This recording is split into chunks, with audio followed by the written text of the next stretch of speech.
Daşağılı kəndindəyik. Yəni aşağı Daşağılı kəndi. Nə deyirsiniz buna? Çaş, hoş. Hoş gelmişsiniz. Hoş gördük. Sefa gelmişsiniz. Sağ olun, çok sağ olun. Nə var, nə yox? Sağ olun. Uy, bismillah. Tiksindirdi mi? Nə var, nə yox? Sağ ol, yaxşı, xoş gəlmisiniz. Hara gedirik, hardan gəlirik?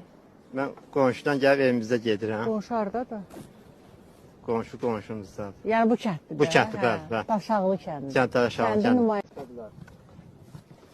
Birdən bu tərpənər gedər. Hə, oturun. Oturacağım.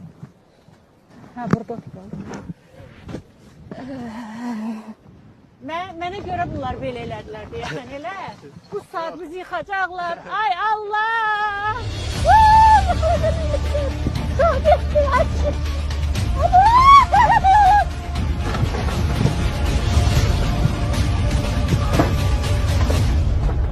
Ay! Uşağa. Yox, uşağa.